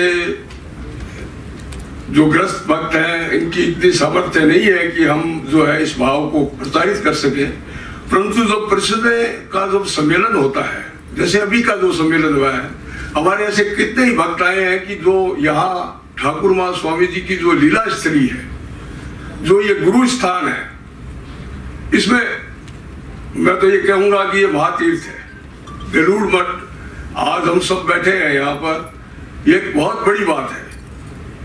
3 चीजों का शास्त्रों में बताया है कि बहुत ही दुर्लभ है। त्रयमेव एतत् दुर्लभम मनुष्यतम मुमुक्षुत्वम महापुरुष संशय। तो यहाँ पर आने से हमें तीनों चीजें ही मिलती है, तो हम अपने भाग्य को कितना बड़ा मानते हैं। यह तो है हमारे रामकृष्ण विवेकानंद भाव प्रचार का जो है मुख्य केंद्र है बेलूर मठ। उसके बाद में हमारी अलग अलग शाखाएं हैं। इस भाव को किसने ग्रहण किया है? निश्चित रूप से मैं कहूंगा कि कई ग्रस्त भक्त भी हो सकते हैं, पर जो हमारे साधु महात्मा हैं जिन्होंने तपस्या की है, अपना पूरा जीवन उन आदर्शों के ऊपर त्याग करके किया है, तो वही है। तो हमारे जितने भी भाव प्रचार परिषदों के अंदर जब हम जाते हैं तो वहां पर यही संत आते हैं, वहां पर उनको बुलाते हैं। इसके अध्यक्ष भी होते हैं, उपाध्यक्ष भी होते हैं, और इसके साथ साथ में एक पर्यवेक्षक के रूप में महाराज आते हैं, जो कि बेलूर मठ हेडक्वार्टर से जो है उनको मनोनीत किया जाता है कि इस बार आप होंगे, इस बार आप होंगे, इस बार आप होंगे। चूंकि मैं राजस्थान से बिलोंग करता हूं, राजस्थान का भी एक ऐसा क्षेत्र है जहां पर सारी सुविधाएं नहीं है।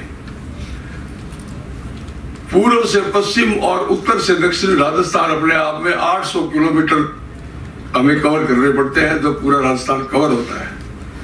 और बेलूर मठ से भी बहुत दूर रहा, परंतु सौभाग्य हमारा यह है कि स्वामी जी ने जब वृंदावन में गए थे, उसके बाद में उनकी इच्छा थी कि मैं हिमालय में जाकर तपस्या करूंगा। तब स्वामी जी के मन में एक विचार आया कि नहीं, मैं सबसे पहले राजस्थान, जो उस समय तत्कालीन राजपुताना कहलाता था, कि उसकी मैं करूंगा, भ्रमण करूंगा। और स्वामी जी हम देखते हैं किस प्रकार से वो अलवर आते हैं, जयपुर आते हैं, जयपुर से फिर माउंट आबू में चले जाते हैं, वहां पर राजा अजीत सिंह जी से उनका मिलन होता है। तो स्वामी जी तो खुद प्रचार करके गए थे। मां शारदा स्वयं राजस्थान में आई थी। वृंदावन की तपस्या के बाद में हम देखते हैं योगानंद जी महाराज के साथ में गोविंद देव जी के दर्शन करने के लिए मां जयपुर पधारी। फिर उसके बाद में मां स्वयं जो है सावित्री माता का जो पहाड़ है पुष्कर जो है, पुष्कर अंदर ब्रह्मा जी का पूरे भारतवर्ष में क्या पूरी दुनिया में एक ही मंदिर है ब्रह्मा जी का, वो है पुष्कर में। और वहीं पर सावित्री माता का जो मंदिर है वो पर्वत है एक छोटा एक, और उसके ऊपर स्थित है। वहां मां शारदा गई थी और एक रात तक वहां पर्वतवासिनी के रूप में रही है और उसको भी हम मनाते हैं। तो भाव तो ठाकुर और ठाकुर जी ने भी खुद भाव किया। मां स्वयं गई, हम देखते हैं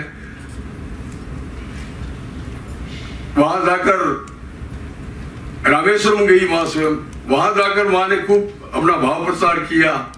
अपने साथ में पूरे कुटुंबियों को, परिवार को, सबको साथ लेकर गई। कितने साधु संत महात्मा गए और कितना बड़ा मां का जो हम पढ़ते हैं कि किस प्रकार से उन्होंने वो तीर्थ भ्रमण किया। तो भाव प्रचार परिषदों का बहुत ज्यादा महत्व है। यह एक तरह से ऐसा है कि हमारे अब जैसे राजस्थान की मैं बात करता हूं तो सबसे पहले हमें तो कोई ज्ञान ही नहीं था। एक कैंप लगा था गायों के लिए, 200 गायों का छोटा सा कैंप था। उसमें महाराज जी थे, एक अमोघानंद जी महाराज जो कि शिवानंद जी महाराज के डिसाइपल थे, और उनके साथ में हम 3-4 भक्त लोग जाते थे। तब उन्होंने जब कैंप क्लोज हो रहा था तो उन्होंने कहा तुम क्या करोगे? तो उन्होंने कहा आप एक सत्संग किया करो ठाकुर जी की, और सत्संग की, और सत्संग के साथ में फिर कुछ सेवा कार्य अपने आप ही होने लग गए। टीम बड़ी बन गई, कई डॉक्टर्स भी मिल गए और जो है बड़ा काम हुआ और हमें जमीन भी मिल गई, आश्रम भी बना, और ठाकुर जी की कृपा से गहरानंद जी महाराज भी पधारे। हमारे परम पूज्य पाद जो अध्यक्ष है अभी रामकृष्ण संघ के स्वामी स्मरणानंद जी महाराज, उस समय तत्कालीन वो महासचिव थे, वो भी पधारे। दीक्षा हुई, 3 बार दीक्षा हुई। तो दीक्षा होने से वो भाव ही तो हुआ, जो साधु का पैर पड़ा तभी तो भाव हुआ। तो इसी प्रकार से भाव प्रचार में जब हम जाते हैं, राजस्थान में भी जब हमारा भाव प्रचार का जो कार्य हुआ, इसमें सत्यरूपानंद जी महाराज भी पधारते थे। हम बहुत उनसे इन्फ्लुएंस हुए। फिर निखिलात्मानंद जी महाराज, वो भी 25 साल तक जो हमारा आश्रम है बीकानेर का रामकृष्ण, उसमें इनवाइट करते थे और वो पधारते थे वर्ष में 2 बार। तो एक हमारी बहुत बड़ी टीम बनी। उसके साथ बाद में उनकी जयपुर पोस्टिंग भी हो गई। तो राजस्थान के अंदर भाव प्रचार का कार्यक्रम जो है स्टार्ट हुआ। स्वामी शिवमयानंद जी महाराज सर्वप्रथम बीकानेर आश्रम में हमारे पास ही रुके 2 बार। तब उनकी इच्छा थी कि इसका गठन किया जाए राजस्थान का भाव प्रचार का, और वो गठन हुआ। और उस गठन से 2006 के अंदर जो चालू की, और अभी तक 28 अधिवेशन हो गए। और शुरू के अंदर हमारी 3 रामकृष्ण आश्रम और रामकृष्ण कुटीर और जोधपुर आश्रम था। फिर अजमेर आश्रम आया, अजमेर के साथ में उदयपुर आया, उदयपुर के साथ में जैसलमेर आया, कोटा आया। इस प्रकार से पूरे राजस्थान का जो आपको बताया, जो ज्योग्राफिकल जो सीमा आपको बताई, वो सारी जो है अब हम वर्ष में, अभी कोरोना काल के अंदर थोड़ा ये कार्य बंद हो गया था। और एक मैं आपको जरूर स्मरण करना चाहता हूँ कि शिवमयानंद जी महाराज की इच्छा थी कि एक बार बीकानेर फिर आऊंगा मैं। और जब वो उपाध्यक्ष बन गए थे तब, और हमारे निखिलात्मानंद जी महाराज भी चले गए थे, तब उन्होंने कहा तुम एक कार्यक्रम का आयोजन करो। तो वो कार्यक्रम का आयोजन भी किया, उनके टिकट भी हुए, पर बड़ा दुखद रहा। ठीक है, अभी समय की सीमा है, तो मैं आपको यही बताऊंगा, इस भाव प्रचार परिषदों में हम भक्त लोग और जो जितने भी हमारे साधु महात्मा लोग आते हैं, उनको साथ में मिलकर जो ये कार्य, जैसे कल भी कहा कि ये वीरेश्वरानंद जी महाराज ने कहा कि ये दोनों साथ मिलके काम करते हैं, यानी गृहस्थ और सन्यासी ये मिलके ही इनके साथ में ये भावधारा है। और इस भावधारा के अंदर हम जो वार्षिक और अर्धवार्षिक जो हमारा सम्मेलन होता है उसमें साथ हमारे भक्तों में प्रगाढ़ता बढ़ती है। और जब कहते हैं कि गंजेड़ी के पास गंजेड़ी जाता है तो उसको आनंद मिलता है, इसी प्रकार से इस भावधारा का जो ये कार्यक्रम है इसके अंदर इसका पुनरावृत्ति होने से हम सभी का कल्याण है। और जो ये कार्य है ठाकुर माँ स्वामी जी के जो प्रचार की बात है, जो भी हम थोड़ा बहुत कर सकते हैं एक गिलहरी के माफिक उसके अंदर हम सहयोग प्रदान कर सकते हैं। जय श्री गुरु महाराज।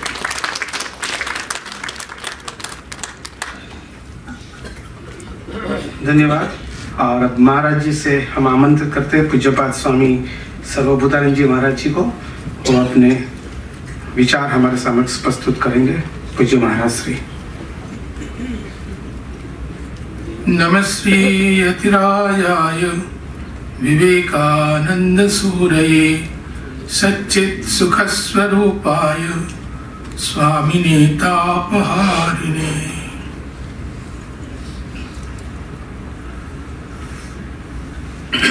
आज की इस महती सभा में मैं सर्वप्रथम त्रिदेव के चरणों में साष्टांग प्रणाम करता हूँ।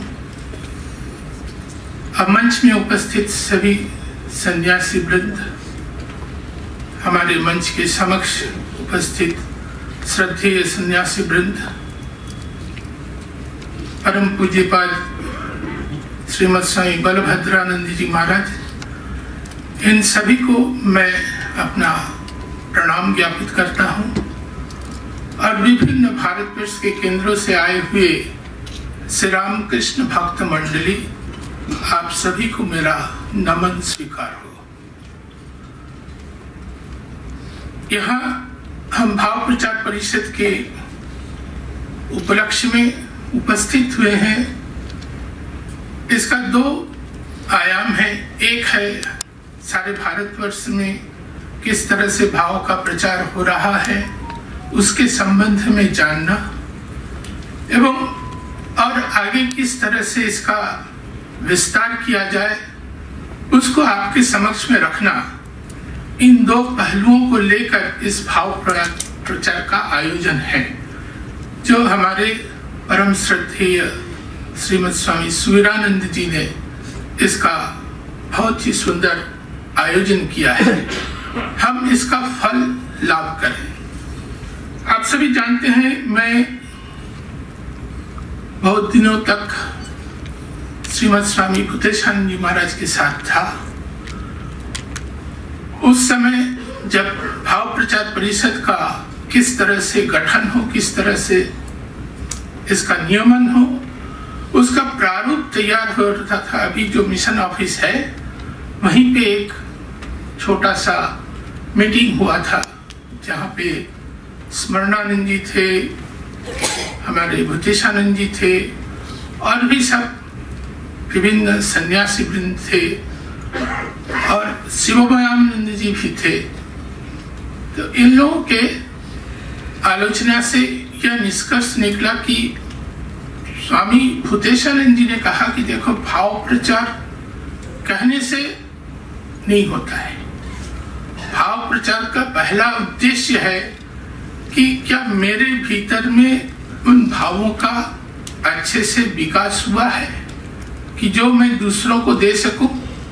इस तरह से सोच करके भाव प्रचार परिषद का गठन होना चाहिए। ये भाव वहां पे भूतेशानंद जी महाराज ने कहे थे। मैं थोड़ा सा जो याद में आ रहे थे तो उनको मैंने संकलित किया है, जो आपके समक्ष रखता हूँ। वैसे संचालक महोदय ने कह दिया है कि पेट का भी आवाज सामने आ रहा है, तो थोड़ा कृपा करके सुन लीजिएगा। उसको थोड़ा सा और आप लोग विनम्र भाव से उसको समझाइए और इसका श्रवण कीजिए। मैं श्रवण कराने के लिए मैं उन्मुख नहीं हूँ, क्योंकि मुझे ऊपर से निर्देश मिला है, इसलिए मैं यदि आपके समक्ष कुछ रखूं तो ऐसा कुछ रखूं जो हमारे जीवन में फलप्रसूद हो।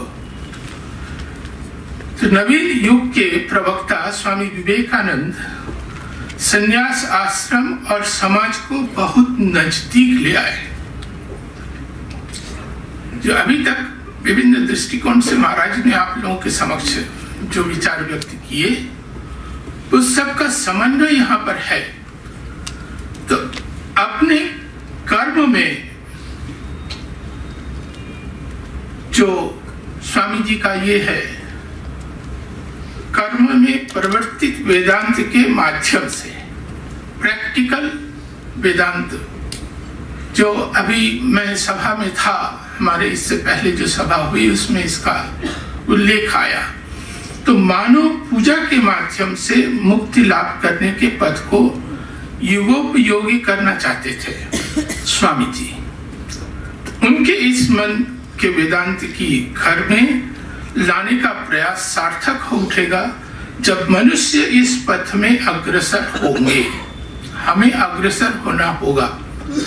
तो इसलिए हमें सर्वप्रथम रामकृष्ण आचारित एवं विवेकानंद प्रचारित नव वेदांत को प्रचारित करना होगा, जिसके 3 दृष्टिकोण हैं। सर्वप्रथम हमें जिस विषय को याद में रखना है कि हम एक धर्म के मनुष्य को दूसरे धर्म में धर्मांतरित करना नहीं चाहते, जैसे हमेशा से प्रचारकगण करते आए हैं। हमारा यह भाव प्रचार बल्कि इसके विपरीत ही कहना चाहता है। रामकृष्ण भावादर्श कहता है, समस्त मनुष्य अपने विश्वास में स्थित रहें, किसी को अपने भाव को त्याग करने की आवश्यकता नहीं है, सभी अपने भाव को लेकर रामकृष्ण भावना को ग्रहण करने में सक्षम है। दूसरी बात है सहिष्णुता की बात स्वामी जी कहना चाहते हैं। श्री रामकृष्ण जिस तरह साधन किए हैं, माँ के जीवन में यह सहिष्णुता मूर्त हो चुका है। यह कोई नकारात्मक भावना नहीं है, यह एक सकारात्मक इतिवाचक आदर्श है, मतादर्श है। तो जो जहां है उन्हें उस स्थान से ऊपर उठने की बात किया गया है। तो श्री रामकृष्ण भावधारा दिव्य त्रयी का मूल है। पवित्र जीवन वर्तमान में अति आधुनिक वर्चुअल पृथ्वी इन जीवन को प्रचार कर रहे हैं, ठीक ही, किंतु अनेक समय वे अनेक भ्रांत तत्वों से पूर्ण होते हैं। उसमें गलत वाणी भी रहता है। तो एवं जो बड़ा विषय है गलत व्याख्या, उसकी गलत व्याख्या की जाती है। इसका भी उदाहरण प्रथम अधिवेशन में आप पा चुके हैं आज ही सवेरे। तो अपने समय में इन भ्रांत धारणाओं को संशोधित नहीं किया जाता है। इसका कारण यह है कि साधारण मनुष्यों के साथ दीक्षित भक्तों में पार्थक्य नहीं रहता है। हम दिव्य त्रयी का जीवन ठीक से नहीं पढ़ते हैं और आलोचना भी नहीं करते हैं। दीक्षा के लिए इन दिव्य जीवन को ठीक तरह से पढ़ने की आदत डालनी होगी। आप दीक्षा को यहाँ पे कह सकते हैं कि क्यों खींच के ला रहे हैं। आप यदि श्री रामकृष्ण भावधारा से परिचित हुए हैं, उनके ग्रंथों को पढ़ा है, तो इसके बाद हम आगे किस तरह चढ़े। अग्रसर होने के लिए पहले ही मैंने कहा, तो अग्रसर किस होंगे? तो हमारे जो गुरु हैं उनसे आप मंत्र दीक्षा लेंगे। तो मंत्र दीक्षा के लिए बहुत ही सूक्ष्म जो पुस्तकें होती हैं, कम समय में थोड़ा उनकी धारणा हो जाए, वो पढ़ने के लिए कहा जाता है। मैं तो चाहता हूं कि आप लोगों के भाव प्रचार के जो भी केंद्र हैं, वहां आपको इसे इंट्रोड्यूस करना पड़ेगा कि सभी इससे परिचित हो। सबको इससे परिचित होने की आवश्यकता है। और फिर जब आप उससे परिचित होंगे, तब आपके जीवन में जिज्ञासा भी बढ़ेगी और आप फिर श्री रामकृष्ण की भावधारा को पहचानने के लिए अग्रसर हो सकेंगे। कि और कौन कौन से दृष्टिकोण हैं। तो इसीलिए भाव प्रचार के क्षेत्र में एक सुस्पष्ट धारावाहिकता की आवश्यकता है। तो इसको करने से मेरे को लगता है कि हमारा भाव प्रचार और भी सुदृढ़ होगा। मैं ये नहीं कह रहा हूँ कि भाव प्रचार उस तरह से अभी तक हुआ नहीं है, ऐसा मेरा उद्देश्य नहीं है। हम इसको और सुचारू रूप से कैसे अग्रसर कर सके, उसके लिए मैंने यह जो उपदेश कहिए या जो कहिए मेरे शब्द को मैंने आपके समक्ष रखा। तो इस विषय को लेकर आलोचना के समय हमें एक महत्वपूर्ण बात ध्यान में रखना है। श्री रामकृष्ण स्वयं लक्ष्मी जी और मां से कहते हैं, यहाँ जो कुछ भी बातें हुई हैं उन्हें तुम अपने कमरे में जाकर के आलोचना करना। क्यों कहते हैं? हम तो सुन लेते हैं और सुनने के बाद अक्सर जब कोई पूछता है कि आज तो था, क्या सुना आपने? बहुत ही सुंदर प्रवचन था, बहुत ही सुंदर बोले, लेकिन हम एक भी ठीक तरह से व्यक्ति एक भी शब्द उनको यदि कह देते तो शायद वो भी धन्य हो जाता। यह लक्ष्य नहीं रहता है। श्री रामकृष्ण देव इसलिए कह रहे हैं कि अपने कमरे में जाकर के तुम लोग इसकी आलोचना करना। क्यों? गाय की जुगाली करने की तरह गाय भी बैठ के जुगाली करती हैं। तो हमको भी इन जो सुन रहे हैं, जो पढ़ रहे हैं, उसको सोचना चाहिए। आज इसमें चिंतन का भाव वहां पे विस्तृत रूप से आया है, सभी बड़े महाराजों ने आपके समक्ष इसके विचार व्यक्त किए हैं। तो ये है चिंतन। इस तरह से हमको चिंतन की ओर अग्रसर होना होगा।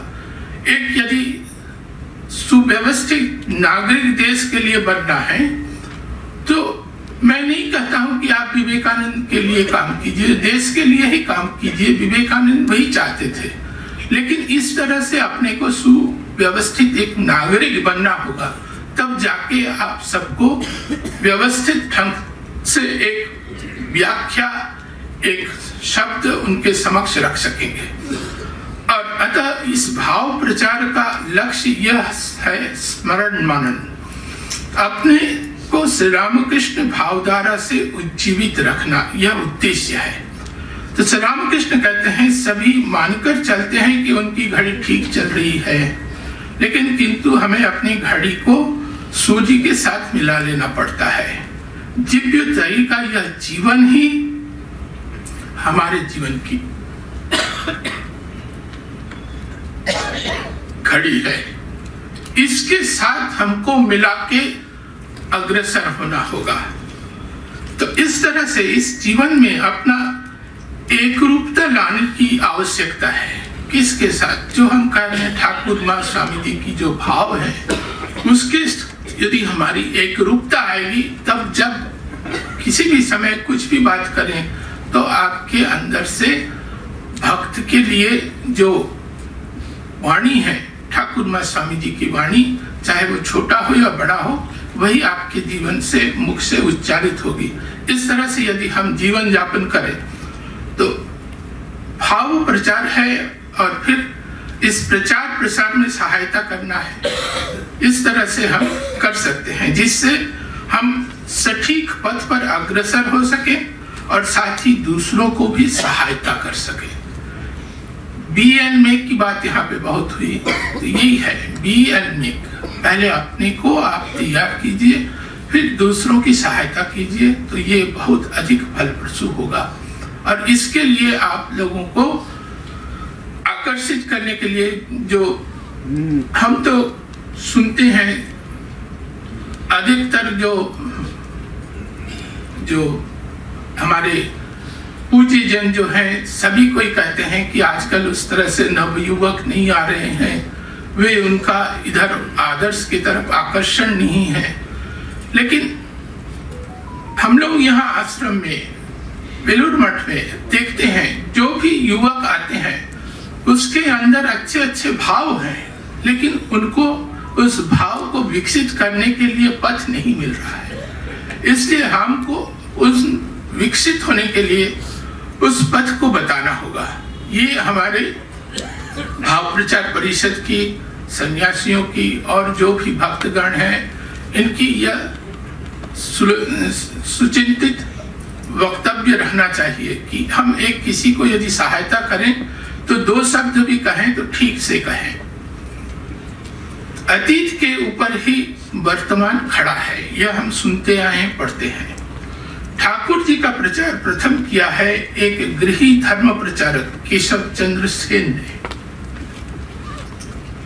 श्री रामकृष्ण की महासमाधि के बाद स्वामी जी गुरु भाइयों को लेकर बरानगर मठ बनाते हैं, परंतु अभाव के कारण अधिकांश परिव्रज्या में निकल जाते हैं, जो भी सन्यासी गुरु भाई थे।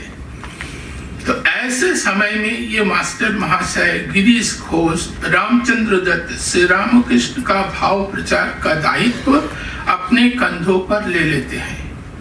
अक्षय कुमार सेन पूथी लिखते हैं तो गृही लोग आगे आते हैं भाव प्रचार में। इससे इस योगदान की भूमिका अनेक है। इसीलिए आज हम ठाकुर जी के विभिन्न विचारों को उस तरह से समझ सकते हैं, देख सकते हैं, दूसरों को समझा सकते हैं। सन्यासियों का भाव प्रचार कहें तो स्वामी जी के शिकागो धर्म सभा के बाद तब उन अंतर्मुखी सन्यासियों को भाव प्रचार में निवेदित करते हैं स्वामी विवेकानंद। वे बार बार कहा करते हैं भाव ही प्रधान है। जब इस भाव को छोड़ व्यक्ति को पकड़ते हैं तब यह व्यक्ति पूजा में पर्यवसित हो जाता है। स्वामी जी खुद कहते हैं मैं वाणी शरीर हूं, वॉइस विदाउट फॉर्म। तो इसको समझने के लिए हमें भाव को अच्छी तरह समझना होगा और खुद जब हम इससे अच्छी तरह से समझ जाएंगे तब हम जाके किसी दूसरे को प्रभावित कर सकेंगे। इसीलिए इस भाव प्रचार की आदान प्रदान के लिए यहाँ पे हम लोग यह एकत्रित हुए हैं। आशा है आप लोगों को मैं कुछ ठीक बता सका हूँ। यदि कोई त्रुटि हो तो क्षमा कर दीजिएगा। मैं इन्हीं पुष्प रूपी सुमन श्री रामकृष्ण देव के चरणों में अर्पित करते हुए अपने वाणी को विराम देता हूँ।